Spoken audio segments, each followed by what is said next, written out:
Hello, friends, and welcome back to this week's episode of Thank You, Come Again. Today, we're going to be learning about how to turn customer returns into returning customers. While it's the hope of every DTC brand that we never have a customer return a product, we know that life happens. Maybe it was the wrong product, the wrong size, or maybe they just simply changed their mind. Returns and exchanges are often a make or break experience for consumers. You can get it right and bring the customer back for another purchase, or maybe potentially pay more to acquire a new one. Today, I am joined by a CX leader who is really at the forefront in creating better returns experiences for their customers, and that is Zoe Kahn, Senior Associate of Customer Experience over at Chomps. Zoe, welcome to the show. How are you? Good. How are you? Thank you for having me, Blake. I'm excited to dive into this topic. We've got some even controversial things to talk about too, so I'm excited to dive in. Yeah, I'm super excited. I'm doing well. We're both in San Diego, which is cool. It's always great to get to talk to someone who's in the San Diego area. I was just talking to Dan Brady from Pura Vida the other day. He's based in San Diego, so super cool to talk to people who are in my neck of the woods. But so to tell our listeners maybe a little bit more about yourself, who is Zoe Kahn, and also could you give a big brief intro to who Chomps is as well? Yes, of course. So my name is Zoe Kahn. I have been doing CX type things for the last, I guess, like 7 to 8 years now. I started actually, I guess, the first forefront of like service. I used to work at GNC in retail and learned a lot there about the customer always being right, especially in retail and being face-to-face. And then after GNC, I worked at Ghost, the supplement brand, and I ran their customer support team. And that was a huge learning experience. I learned all about D2C, Shopify, all of the tools on like learning online.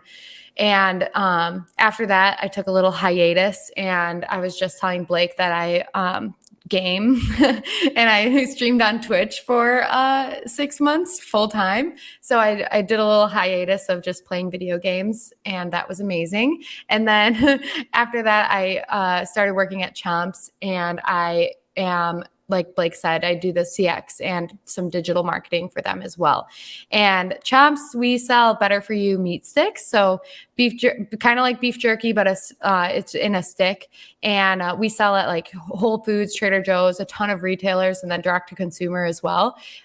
If you are grocery shopping, you'll probably see us around. But we're a better for you snack and grass-fed beef, no sugar, really great snack that makes you feel good. And yeah, I do all the customer facing tasks here and improving processes. And then, like I said, digital marketing as well. Love it. I mean, that's an awesome background too, getting to kind of see it from, GNC going to Ghost. I think even too, I'm sure some of the streaming stuff probably has an outlook on how you kind of see the world maybe, and some of your creativity maybe as well. Yeah. It's super cool too. I was shopping at Trader Joe's. I feel like every time I go there, I see Chomps, and I'm just like, oh yeah, we work with that brand at Wonderment. That's awesome. Yeah. But also I know Austin Hutchinson, he's on our team. He was at Chomps for a while too. So Yeah. a lot of connectedness to Chomps, I think, in my daily life, it seems like. That's awesome. Yeah, Austin was awesome. He was there when I first started, and he taught me a lot about the brand, and we worked really closely. Austin's amazing. You guys are lucky. We are definitely very lucky to have Austin. I echo that for sure. Well, I'm really excited to dive in to learn more about, how you approach customer returns and some of your kind of, just kind of like spicy takes on things, and learning kind of, I think, a different side, I think, of returns. I think, maybe to start the conversation, I love this. Maybe if you could give an overview, like what is the Chomps return policy like? Maybe just set the stage for kind of like how you work in that, and then maybe we can kind of pack in some questions around that as well. Yeah, of course. So the return policy on paper, which we'll get into like the difference between like on paper and then like what we actually accept and stuff. But right now we actually recently changed it from like a 30-day trying period to a 45-day. And I can kind of dive into that as well of why. But if a customer doesn't enjoy Chomps within that 45-day period, they can reach out to us and tell us, and we can either exchange it or give them a refund, because ultimately we want the customer to just enjoy the product and have a snack that they like. And if they don't like it, we'd like to get them a different flavor that they do like, and if they don't even want to try another flavor, that's fine too. We're just not the right brand for them. And we want to still make them happy. They're still a person and we care about them. So giving them a refund isn't a big deal. We still want to give a good impression for them. Nice. And so I'm curious to like so you mentioned, switching from 30 to 45 days. What kind of went into that decision process? We actually did it to be more competitive.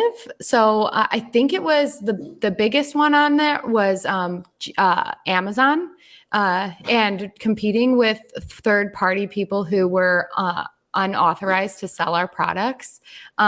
We wanted to be able to compete with them because their return policy was 45 days. And we, in getting into that type of like policy talk, if someone was to reach out to us at 31 days when our policy was 30, we wouldn't say no, So like, it wasn't a big deal to go in and update our macros and our FAQs on our site to say, this is our new return policy is 45 days. And we edited some verbiage around that. So that's all it was. It was more of like a competitive thing. We want to make sure that like people are comfortable reaching out to us and we and want to buy directly from us. Got it. No, that makes a lot of sense. Yeah, I know also, kind of having to compete with some of the pressure from, a wholesaler like Amazon as well. And the kind of that, obviously too, I think, and we'll probably dive into this a little bit more, but also kind of creating more flexibility for the customer as well and kind of assurance too. So I know when you and I started talking over email, it feels like a couple months back now, when we were talking about what we could talk about here, you had pitched me this idea of like returns and turning them into returning customers. And I absolutely loved that idea and super curious to just kind of understand a little bit more of that now. So can you talk me through like, how do you approach customer returns and how are you trying to retain customers when they come in during, I think, what is a pretty make or break opportunity for them to either, love the brand or walk away from the brand, I think. Yeah, it's an interesting concept because when someone reaches out to you and they don't like your product, and this goes for any brand, it's kind of hard to deal with because you're like, how can you not like it? It's a perfect product. Like if you like it, or if I like it, why don't you like it? And sometimes support reps or people in CX can take it a little bit personal and just almost assume that they've lost that customer already because they didn't like the product. But everybody's different and everyone likes different things, especially when you have a product that's consumable and has taste. Everybody's taste buds are different. Everyone likes different things. So it's really just listening to that customer, truly reading their email and figuring out why they didn't like it and taking that feedback and even using that feedback to shape your brand, which we can dive into more. But sure. Using that feedback instead of just being like angry with the customer because they didn't like something, or sometimes people feel like they're just trying to returns are people trying to take advantage of the brand, which isn't true 99.9% of the time.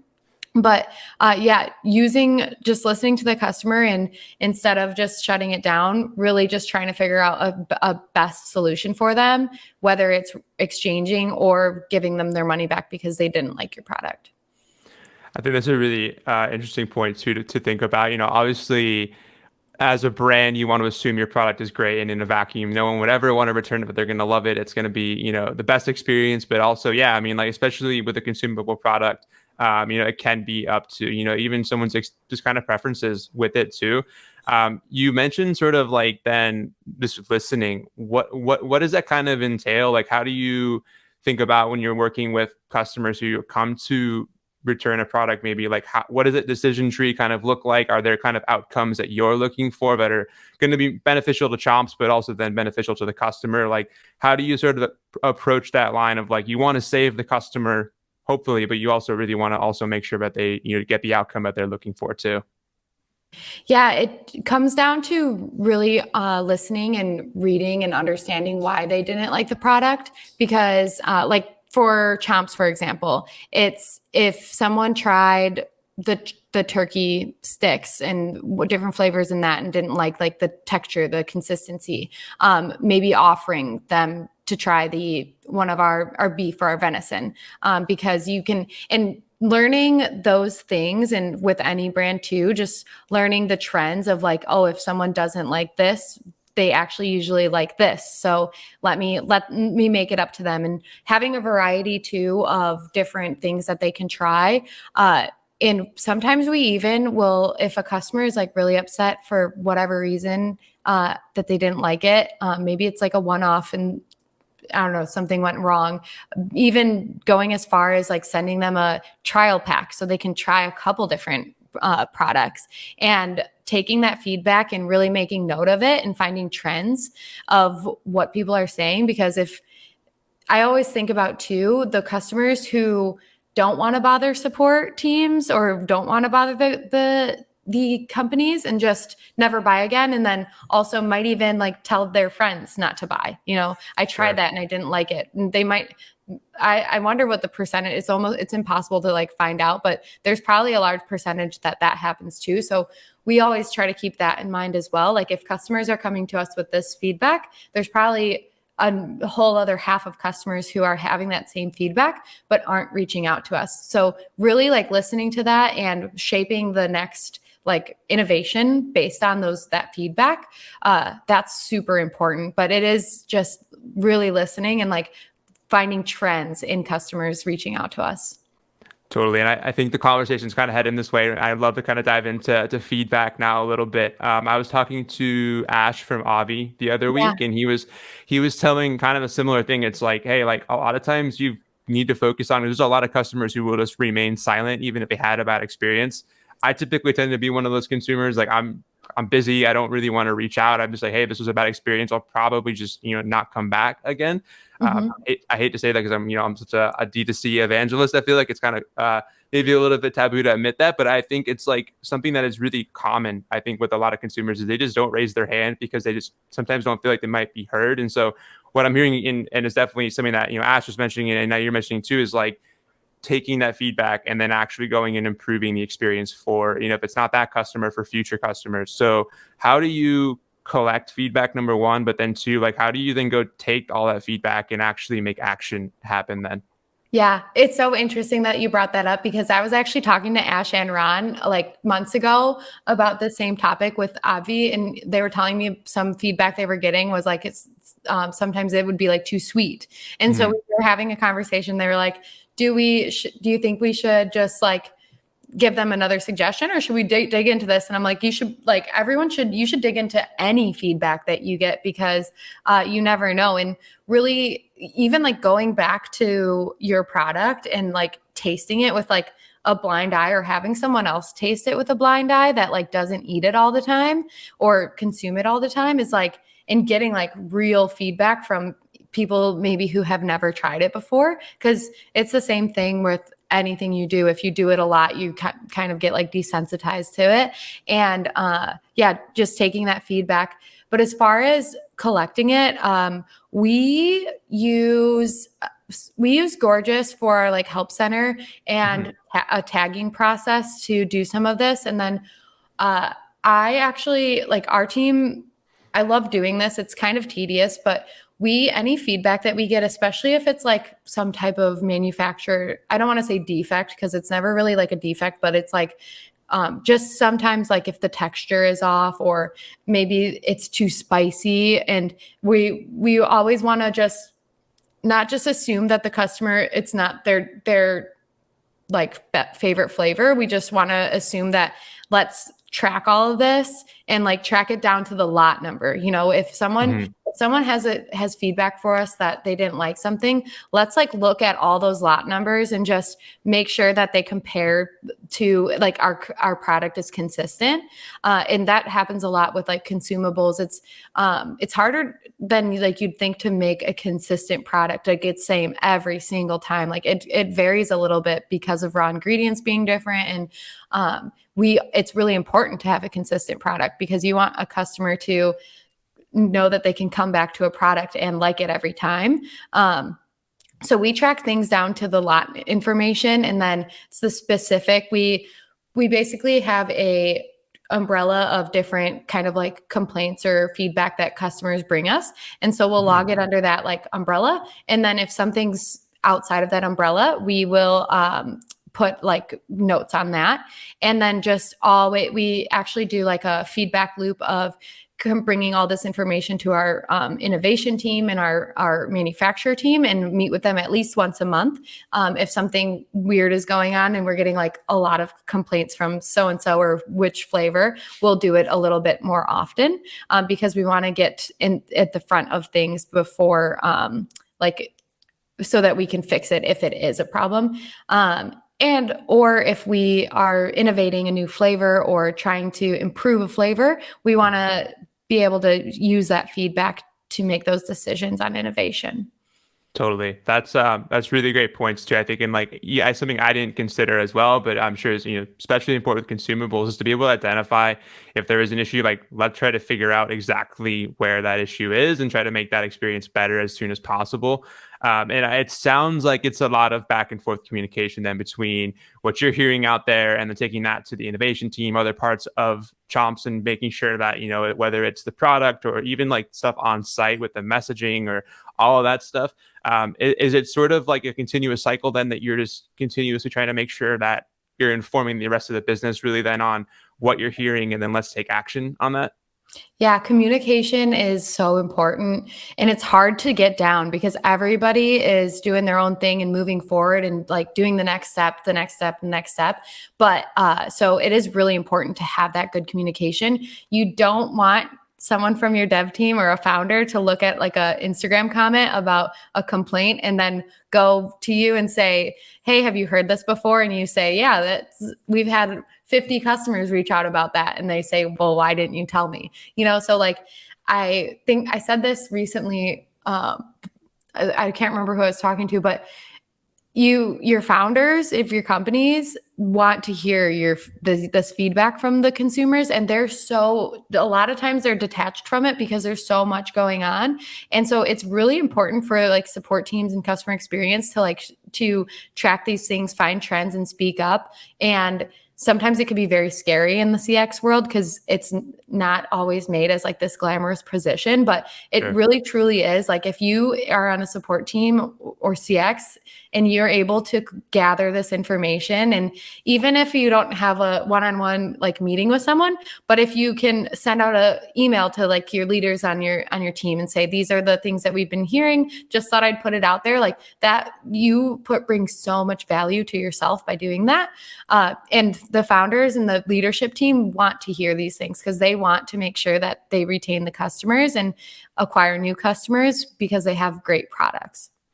I think that's a really great point. And it's so important, I think, to just like take a step back sometimes and realize the impact that, a function like CX has in the whole business. I think we've been talking about this, I think, throughout this conversation, but it's like, I'm hearing it more and more from other, CX leaders as well, is they're really trying to make it known to their teams too, and empowering others that you have a voice. And this is really, you're interacting with the end user of his product, more so than even the founders are sometimes. And to be able to relay that feedback back it looks great for obviously you, the individual, but also for the company to be able to really make change happen.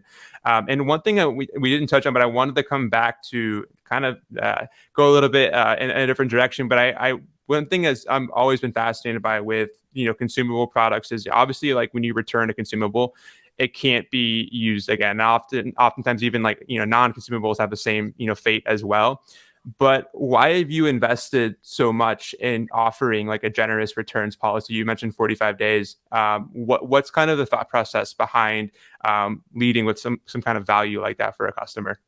Yeah, and I can speak on this on a couple different levels because at Chomps, we can because they're singularly packaged, if someone tries one or two, they can return the rest and like we can still eat them, we can we have them sent to like our HQ, and as long as there's not like any like damages to the product, we can repurpose them for like donations, or we can eat them internally. So it's a little bit different for us. We can't sell them, or we wouldn't sell them, but they're not like completely going to waste. And we do we try to do a lot of things for like donating and stuff for product that's like not exactly perfect, but it's still safe to eat. So we don't want food to go to waste, but at Ghost, you can't really, like, if someone tries a product and they open and the seal is broken, you can't resell that, and you shouldn't eat that or use it. So it is a little bit different depending on what the products are. But it's still, so your like margins of losing that sale makes up for the experience of people being able to tell their friends that the service was so good and that they let me exchange it for something else. You make up for it in the long run, especially going back to the theme of this episode. If you allow a return a lot of times, and if your experience is good with that return, they'll become returning customers, especially if you find a product for them that does work for them. And so just like take the loss of that like open product. Like it's really not a big deal. If you look at the numbers for longevity, like lifetime value of that customer, it's almost like giving a sample, you invest money into sampling. So you might as well just chalk up the loss of one product and find a solution that works for that consumer. And then even from there, they can, they have a really good experience, they will tell their friends, and it'll turn out to be better in the long run. Yeah, I think the power of experience is immense in that, and like even if it's the first situation that they have is not the ideal experience, if they come and reach out and they have a great experience during that process. I think also even if they realize maybe the product wasn't for them, if they had a great experience, I've heard a lot of times and seen it. I mean, even referring business to like friends and family, like, hey, this wasn't for me, but they had a really great experience, and you might like the product as well. So I think there's a lot of inherent benefits to that. And I remember I was working with a brand before I jumped into SaaS called Autobrush, and we sold like oral hygiene products. And so they sold like toothpaste, floss, things that we couldn't return at all. And once it was used, it was like our approach was always like, hey, like let's make it right. Let's get feedback. Let's try to recommend another product. But also like if you just didn't like the product, maybe gift it to somebody that you have in your family, or try to find a better outcome for it too. I think there's a lot of creative approaches to finding the ideal solution for a customer. And it sounds like a lot of it's just creativity, but also listening, like you said too. Oh yeah, that's a really good point. The gifting, because like you said, someone else might like it, and if they're not going to use it, why let it go to waste? Totally. One thing that I wanted to touch on while we're kind of still on the topic of sort of like generally returns right here is you had mentioned to me that you don't use a returns solution. And I know like a lot of folks, not to name names, I think there's a lot of great platforms out there for this, but like a lot of folks are like, oh, like we need a return solution to do returns now. It has to be done through technology. I'm curious why you have chosen not to use a return solution, and sort of what's sort of been like the process then that you kind of take to doing that? Yes, I love this topic. I have had the hardest time trying to, I don't not like them. Like I don't hate return solutions, but I've had the hardest time trying to make it make sense, because I think for certain brands, it makes sense. And if you do it right, it makes sense. So I think for things like apparel, where there's different sizes and people want to exchange and return just because like they got the wrong size and they want like that. And there's so many returns based on that. And sometimes the returns aren't necessarily things that you always can take that feedback and improve from. It's just like a consumer kind of like mistake rather than a manufacturing type mistake, or like something that can improve. But for me, the solutions out there right now don't have the best feedback loop. You can collect all that data of like why people returned, but the process of like people clicking through and like being like, this is why I returned, doesn't compare to them explaining in an email their exact experience. And it takes away that experience too, where our like very humanized, not robotic experience like associates can communicate with these customers. To me, I haven't been able to like chalk it up and like replace that experience part, our feedback loop would be so different if we didn't have that experience part and we just had maybe the top reasons of returns. And we wouldn't get like, if something was like a one-off where the texture was off for some reason, or it was too spicy, that wouldn't be like a top reason of return, right? Because it would be a one-off. So Sure. It's using that feedback and having that actual conversation and experience with each individual customer. Those customers, I personally think those are the most valuable customers to your brand. So to take out that like step of talking to them, to me, can damage your brand a little bit. Like I said, it depending on every situation, but if it's something where you like, if you can just take that feedback and really like, instead of just putting a Band-Aid on it, and like, it's like kind of like that thing where people think that CX is like a money hole. Like you want the smallest team and blah, blah, blah. Like you don't want to put, hire more agents because they're not bringing in revenue. So if you think about it differently, where like these returns can be returning customers, then the feed or the return solutions, just like thinking about it differently, for me, I just think that it's hard to make up for that. And I think there will be like, I'll come around one day and there will be like a better solution, but I've done like so many demos and I'm just like such a weirdo I'm like, well, okay, what if this, that, and that? And I haven't been able to get all my answers or my questions answered to like my pickiness yet. So I'm just like, let's just do it in-house. It's so valuable to take all this feedback. And the other thing is the difference between like a manufacturer issue and just someone not liking your product. Somebody might come to you for a return for like maybe a defect, but it would just be come in as a return, like as if they maybe didn't like that product. And then how do you differentiate from like that and someone maybe just not liking the flavor and then fixing things before they become an actual problem? Like that's where it's hard for me to do these solutions.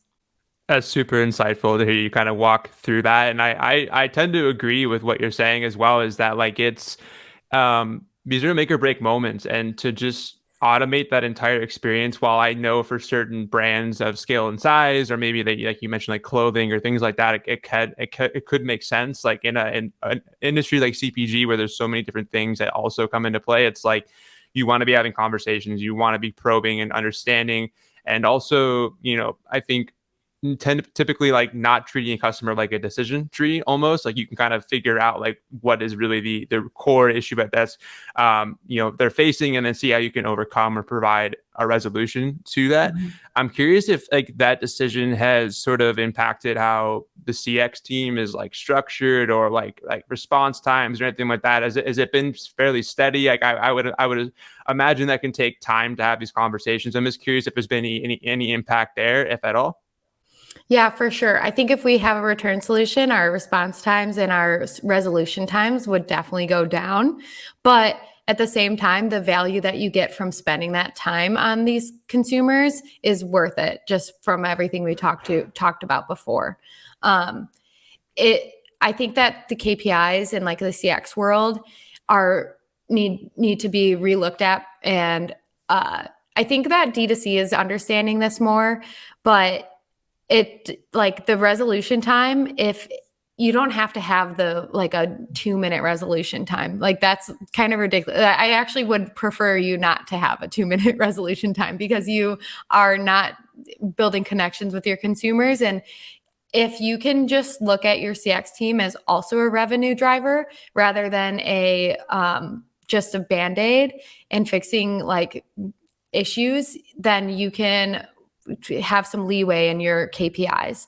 I don't care if it takes someone 2 days to fix a resolution, if it's a meaningful conversation and that customer is going to come back again. So the KPIs are very interesting, and I don't think companies should just like look at the umbrella of these KPIs. They should dive into these issues. And I always have a hard time answering that question of like how how quick what should our resolutions time? What's a good benchmark for our resolution times? Because every business is so different.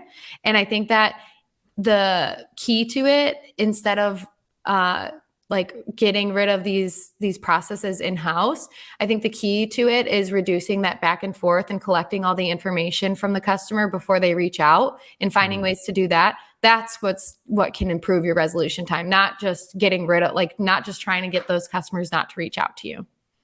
That's a very great call out. And I think something that I tend to think that like isn't talked about enough is everyone just like reduce at all costs. And what you're saying makes a lot of sense. Is it's like oftentimes like if I am reaching out to somebody for help and their goal is to get me off the chat as soon as humanly possible, I'm probably not going to feel good about that experience, and I think that that's what I'm hearing from you is like, hey, like, even if it takes a little longer, if it's the right outcome, if it's the right conversation, you're getting the right feedback, and at the end of the day, Chomps and the customer feel happy, that's what's most important to creating that customer, the opportunity for them to come back and buy again, is that they had that great outcome. Yeah, it's interesting because we at Chomps, we want our customers to reach out to us. Like, we don't want more issues, but we want them to come to us, give us feedback, talk to us, connect with us. So you'll see, like, even on our packaging, it'll say like, have feedback, whatever, or do you want to just say hi? Email us. Like, we want to hear. We're not trying to reduce tickets in a way where like we want to fix issues and want to make sure that we're getting to the root of any type of issue that's coming through, but we still want to talk to our consumers. We get so much value out of just communicating and building connection with our consumers. So for us, and I think that any D2C company should be doing the same thing, because it's almost like looking at it as like an Instagram comment. Like, sure, you want engagement. So why not have engagement with your team? And it's okay to like put some money behind that because it's so valuable for retention. Yeah, no, totally. I think you're bringing up incredibly valuable points here. We came here for returns conversation. Now we're really talking about a lot of this really true points that you're making is like, it goes back to what you're saying too about, customer service being a revenue driving channel as well, relationship driving channel, all of these things that can be, products of customer experiences that you can really have those meaningful conversations and not look at how can we just lower first response time, how can we just like provide blanket responses, all these different things that I feel like has kind of been happening and you're seeing a lot of folks put content out around is just reducing at all costs, it seems like. So incredibly valuable points I think you're bringing up, and I'm curious that if you could now kind of maybe think about a world that, like, we've talked a lot about how to handle, the return process and sort of like what good and great looks like. Can you minimize returns at all further? And like, if so, like what sort of steps matter to do something like that? Yes. And this is actually, I do some consulting too on the side for fun because I love it. But that's actually one of the biggest, like the top questions is like looking at this return process. And a lot of companies struggle with that feedback of like organizing the feedback and reducing that return rate, because while you want to still have conversations with the customer, you do want to reduce that return rate, that percentage. So compared to how much you're selling and how many people are returning. And there's a lot of ways you can do it. My first like actual feedback would be to really dive in and figure out the reasons why, those umbrella statements, and figure out the top reasons why people are returning and see if you can fix that. So in a lot of times you can, and it helps with that, going back to like that innovation, looking at those top reasons of returns and just really diving into it and putting yourself into the customer's shoes and like going through that whole experience as if you're a customer, and like having a blind eye and just putting yourself in their shoes and just going down the list of this is the reason why this was returned. Can we fix it? Are there things we can do in the future to prevent it? And as you go through those steps, you will reduce your return rate, your return percentage. That's really important. I think also, yeah, like experiencing how the customer would experience the product, the site, all these different things. And like, I know a lot of times, like I see it often, like people are like, hey, like just a reminder every 30 days or every 15 days, like shop your site, try the Yes. product, make sure you have all these different things so that you don't get so far removed from the experience that like you're scratching your head if it's like, well, why are returns up or why are we getting increases in, complaints, whatever that is. And oftentimes it seems to be the most fundamental things often get overlooked. Folks typically will run to, the most, creative ideas, but really it seems pretty, foundational to just experience and make sure you're consistent with what you're putting out in the world as well. Yep. That's awesome. I definitely think I've learned a lot. I think about just sort of how to even think about this a little bit more at a holistic level. But I wanted to transition to as we kind of wrap up to something that I was reading recently. Eli Weiss, if anyone doesn't know, puts out a great newsletter you should all subscribe to. It has a That's lot of amazing. awesome CX insights. But he was talking about how to navigate customer policies, and he said, create baseline policies, but arm your emotionally intelligent team with the ability to side both ways when necessary. Read between the lines and make sure you do what it takes to turn potential super fans into lifelong fans, but don't let go of your margins to refund folks you'll never see again, regardless.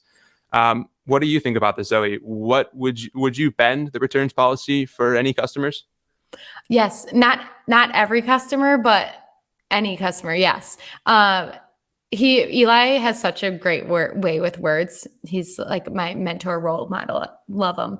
But yes, agreed. So it's so hard because when you think about CX and new people in CX and you're training the people, and maybe depending on your leadership or the team that you're on, it could be different. But a good experienced team has that ability to read between the lines, because you will bend policies to make customers happy. And I think everyone knows this too. It's like if you go to a brand's return policy page and you read it and you just like don't fit in and you're like, I think they should make an exception because of this, they probably will. And the return policy is there for couple different reasons, so that a customer has a baseline to go off of. But a lot of times, just with like everything we touched on, and when we said in the beginning, if our return policy is 45 days and someone reaches out at 46 days, like we're not going to turn them away. We're not going to say, no, this is 45 days. But if a customer buys something last year and comes back and says, oh, I don't like it, and I actually ate them all, like we're probably not, that's the customer that you won't ever see again, that Eli was talking about. Or if I will not let this happen to my team. If somebody is swearing at my support team or being rude, we don't even want you as a customer. And I'm not even mad about it. Like, so if those things are happening, then we're not going to bend the rules. But if you're a genuine good human and we think that, like, even I might even go a little bit farther if we don't think that customer is going to shop with us again, but just think about like the way they're communicating with us. We still might honor something just because, like we were saying, the friends and family thing and the good experience. So even if that, I might bend that a little bit, and I think Eli would agree. But yeah, totally agree. That's a great way, and arming your team with that, empowering them to make those decisions, because new CX people might be like, oh, this is the return policy, I can't bend it. So truly teaching them that it's okay to bend the rules, that's really important in that training process for your team. I think that's great. A great way to think about it is like, yeah, use these as kind of guardrails, but then having those sort of abilities to go one way or the other.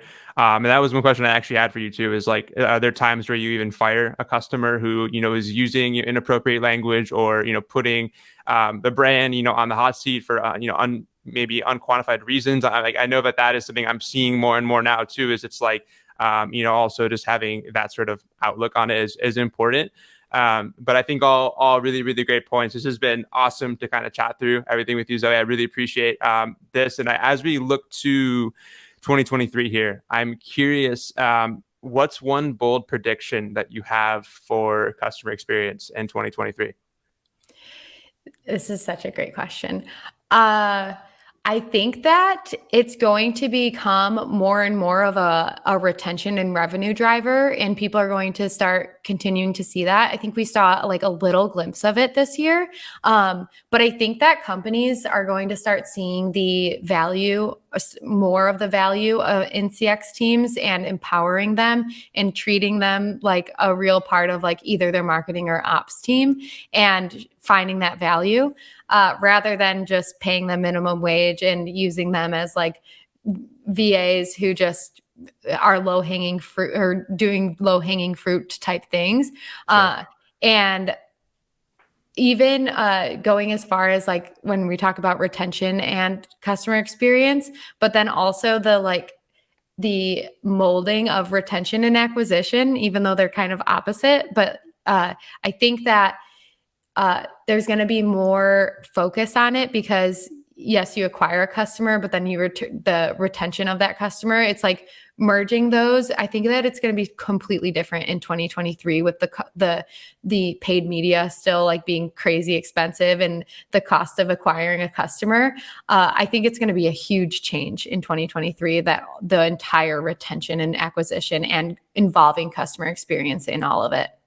Yeah, I think that's a great prediction. It's something that I'm thinking about as well, is that, does the CX team having, I think has always had a seat at the table, but I feel like now it's like, this is really a team that is doing a lot of amazing things. And now even looking further is like, we talked about, opportunities to drive revenue, build customer relationships that turn into, higher LTV, all of these different things that CX has always been doing, but I think putting a spotlight on it more as well. And as I've talked to more folks in the space, it's definitely things they're thinking about as well. But I think also I just had a really insightful conversation with Joanne and Eli from Jones Road Beauty.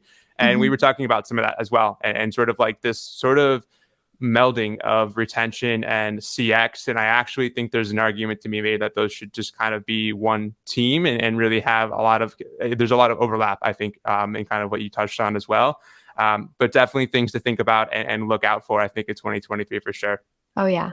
Yeah, I'm sure so we did this exercise, we've been doing this for the last couple of months, but pulling that LTV from our people who interact with us, if your business has great customer experience, you'll see that the LTV is higher compared to the other, like just your normal customer who doesn't reach out. And it's very interesting. So I think that giving the CX team those tools to look at that LTV and look at the revenue, it'll empower them so much more, and then put so much value behind your team and show like everyone that they are a very important seat at the table. 100%. That's a great call out to be able to even tie that back and tag and look and see, that impact as well. Are you tagging folks as they go through this returns process too, and they're chatting with CX? Is that something that you're looking at and seeing if there's an impact on LTV of the customer if they come back and, start that buying cycle again? Is that something that you're measuring? Yeah. So we actually use, I use it. It's like a little bit of it's kind of confusing, but we pull lists into Klaviyo because Klaviyo can integrate with Gorgeous, and you can create customers who have reached out via Gorgeous. And then I get rid of anybody who hasn't spent money, because we get a lot of like spam or donation requests, partnership outreach. So I get rid of like $0 customers. So I look at the customers who have spent money, who have reached out to us on Gorgeous, and pull a list on Klaviyo. And then I use a tool called Lifetimely to pull that list into the LTV, or to see the cohorts of those. And then I compare that to our regular, like every, just a customer who hasn't reached out to us. And that's how I measure it. Nice. That's great. Yeah. All those tools I definitely think are fantastic to be able to measure that, and then also look at and draw the correlation too. Like you're mentioning, kind of creating the story, I think, of really the value that CX has always been driving, but being able to look at it now and having tools to be able to do that is super impactful. Well, Zoe, look, I know we could chat for forever about this. I super appreciate all of this as well. And I think before I let you go, I know you had some exciting news recently about a podcast with Jess Oh from yeah. Feastables. So would love for you to kind of chat about what we can expect and when that should be dropping. Oh my gosh, yes. I thank you for bringing that up. We're so excited. So yeah, Jess and I from Feastables, we actually so Eli and I started a CX Friends Discord a little over a year now, I think. Or maybe it was just about a year ago. And Jess and I met through there. She's head of CX at Feastables. And we actually were nominated.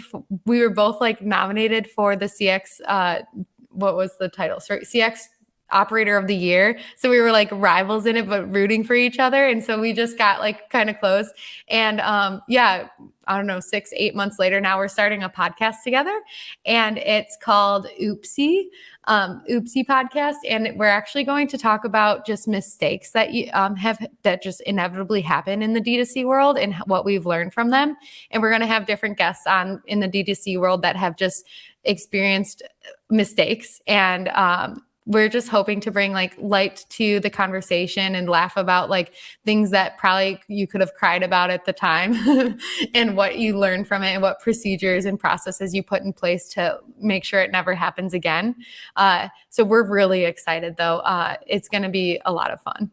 I'm super excited about that. And that's an amazing topic. I feel like there's so much content around wins and things that have been gone really well. But like, I mean, for every great, thing, there's, many mistakes or learnings along the way. You look at it either way, but moments of just learning. And I think to be able to have, a podcast devoted just to that D2C wise is awesome. So I will definitely be listening as this episodes drop. When can we expect those to drop?